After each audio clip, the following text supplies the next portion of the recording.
Bonjour, j'aimerais partager avec vous une partie spéciale de mon histoire. L'expérience que j'ai vécue a été tout simplement merveilleuse, et je dois avouer que, si j'avais su à quel point c'était incroyable, j'aurais plongé dedans bien plus tôt. Je ne peux pas dire que j'en sois totalement fière, mais après tout, on n'a qu'une vie à vivre, n'est-ce pas? J'aimerais que vous écoutiez mon histoire avec empathie, sans jugement, car au fond, je cherche simplement à vivre. C'était une matinée tranquille, mais il y avait quelque chose de nostalgique dans l'air. J'ai regardé la photo de ma famille, prise lors d'une journée ensoleillée de l'été dernier. Mes 3 enfants, maintenant adultes, semblaient si heureux, si pleins de vie. « Maman, tu n'as pas besoin de t'inquiéter autant pour nous, » a dit mon fils aîné, Daniel, en s'installant sur la chaise en face de moi. « On va tous bien. Il te suffit de prendre soin de toi. » Je sais, mon chéri, mais parfois j'ai l'impression de perdre le fil de la vie, répondis-je en soupirant. Les choses ont tellement changé. Avant, la maison était pleine de rires et de bruit, maintenant c'est juste moi et le silence. Mais tu nous as toujours, maman. Dès que tu as besoin, il suffit de nous appeler, a-t-il dit, essayant de me réconforter. C'est vrai, mais si je voulais quelque chose de plus, une aventure peut-être? J'ai ri, essayant de détendre l'atmosphère, mais au fond de moi, l'idée d'une aventure m'intriguait. La solitude m'enveloppait comme une couverture lourde et je désirais désespérément m'en libérer. Plus tard, pendant le déjeuner en famille, l'atmosphère était légère. La table était remplie de plats délicieux et les rires résonnèrent dans la maison. C'est à ce moment-là que j'ai rencontré Alex, l'ami de mon petit-fils. Il est entré dans la pièce avec un grand sourire, une énergie juvénile et radieuse. « Salut, ça va ?» a-t-il dit en me tendant la main. « Tu dois être Johanna. J'ai tellement entendu parler de toi. »« Salut Alex, enchanté de te rencontrer » ai-je répondu, sentant mon cœur s'accélérer. Il y avait quelque chose en lui qui m'attirait, une vivacité que je n'avais pas vue depuis des années. « Comment es-tu devenu ami avec mon petit-fils ? » « Oh, on est camarades à l'université et il parle toujours de combien ta famille est unie. »« C'est inspirant » a-t-il dit en clignant des yeux. J'ai ri nerveusement. Sa façon décontractée était contagieuse, et, pendant un instant, j'ai oublié mon âge et mes responsabilités. « Tu fais du sport ?» ai-je demandé. « En fait, j'adore le surf et toi, quelle est ta passion ?» La conversation s'est déroulée naturellement, comme si le temps m'avait rendu une partie de moi-même que j'avais oubliée. Après le déjeuner, je suis rentrée chez moi, le rire d'Alex résonnant encore dans ma tête. Dans la solitude de ma maison, j'ai réfléchi à cette rencontre. J'ai ressenti un mélange de confusion et d'excitation. Que m'arrive-t-il, pensais-je en regardant par la fenêtre. C'était comme si une flamme s'était allumée en moi, un désir de quelque chose de plus, quelque chose que je ne savais pas si j'étais prête à embrasser. Mais une chose était certaine, ce jour-là ne serait pas comme les autres. Un autre jour ensoleillé, lorsque le soleil commençait à se cacher derrière les arbres, Alex et moi nous sommes retrouvés dans le garage de ma maison, un espace que je n'avais pas vu comme un refuge depuis longtemps. L'odeur de l'huile de moteur et la légère poussière du sol se mêlaient à la tension qui flottait entre nous. Alex était là, avec son sourire décontracté et son regard intrigant, capable d'éveiller quelque chose que je pensais avoir dormi à jamais. « Salut, que fais-tu ici ?» ai-je demandé. « Je viens chercher les outils que ton fils m'a dit que tu avais » a-t-il répondu. « Fais comme chez toi. Je crois qu'ils sont dans cette boîte. »« Tu as toujours voulu avoir un garage comme celui-ci » a-t-il demandé sur un ton qui me fit rire. « Au moins, c'est un bon endroit pour me cacher de temps en temps » ai-je répondu, essayant de masquer la tension croissante.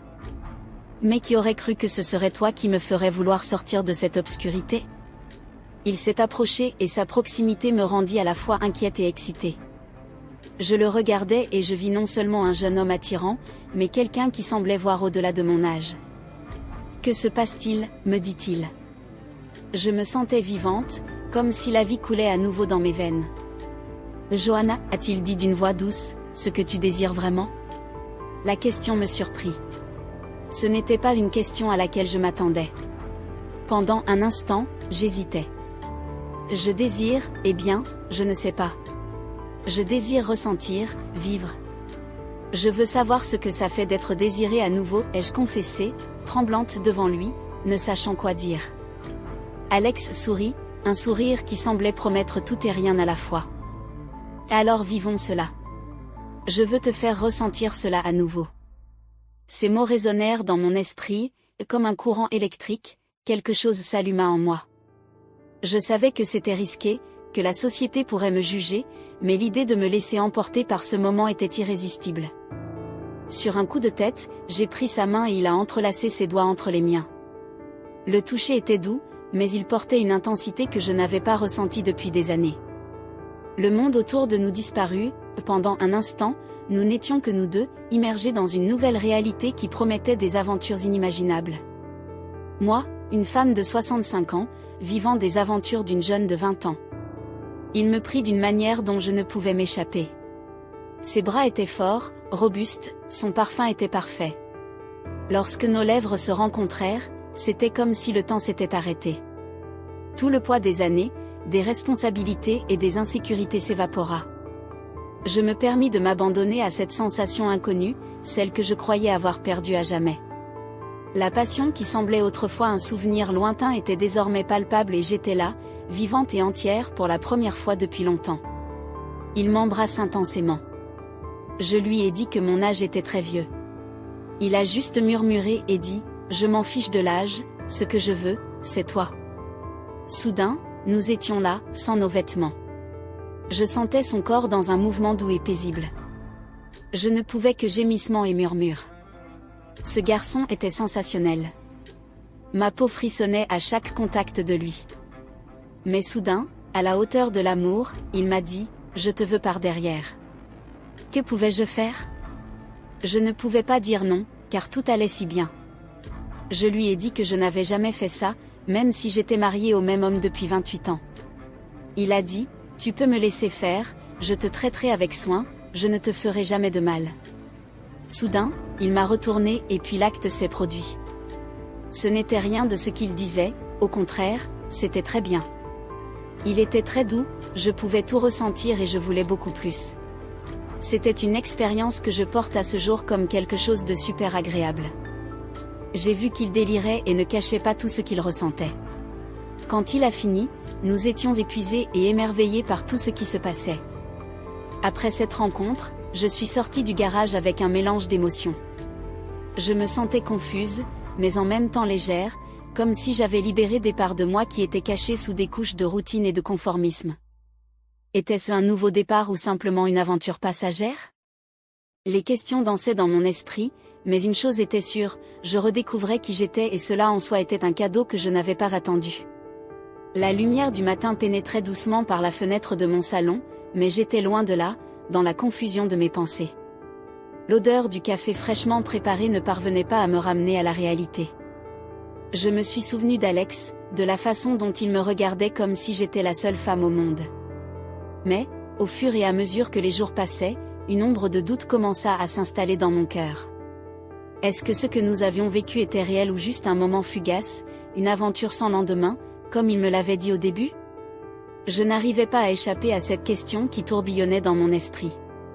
Avais-je été naïve de croire que cela pouvait devenir quelque chose de plus ou bien, comme il l'avait dit, était-ce simplement un élan de désir temporaire qui ne trouverait jamais de place dans sa vie? Les souvenirs de notre rencontre me hantaient. Son sourire, la tendresse de son regard, l'intensité de ses paroles et même la douceur de son contact, tout cela restait gravé dans mon esprit comme une marque indélébile. Mais, malgré la chaleur de ces souvenirs, une part de moi ne pouvait s'empêcher de douter. Je savais que j'avais cherché quelque chose de plus, quelque chose que je n'avais pas eu depuis longtemps, mais en retour, je me demandais si je n'avais pas simplement ajouté de la confusion à ma vie déjà compliquée. Mon téléphone vibra sur la table et je sursautais. C'était un message de Clara, ma meilleure amie, qui savait très bien ce que je traversais ces derniers temps. Alors, comment ça va? Est-ce que tout va bien avec Alex? Je soupire en lisant le message. Clara, avec son franc-parler habituel, voulait des réponses, mais moi, j'étais toujours dans l'incertitude. Que lui dire? Devais-je lui raconter toute la vérité, que tout ça avait été intense, mais que j'étais perdue dans un tourbillon d'émotions contradictoires, ou simplement lui dire que je me sentais confuse sans vraiment savoir comment avancer? Je décidai de lui répondre, mais j'hésitais quelques instants avant de trouver les mots justes. Je ne sais pas, Clara. Tout a été si intense, mais je suis perdue. Je ne sais pas si ce que j'ai ressenti était réel ou juste une illusion. En appuyant sur envoyer, je ressentis un poids se lever légèrement de mes épaules. Je n'étais pas seule dans cette confusion. Clara allait comprendre, elle serait là pour m'écouter comme toujours. Quelques minutes plus tard, mon téléphone vibra de nouveau. Ne t'inquiète pas, Johanna. Ce que tu ressens est normal.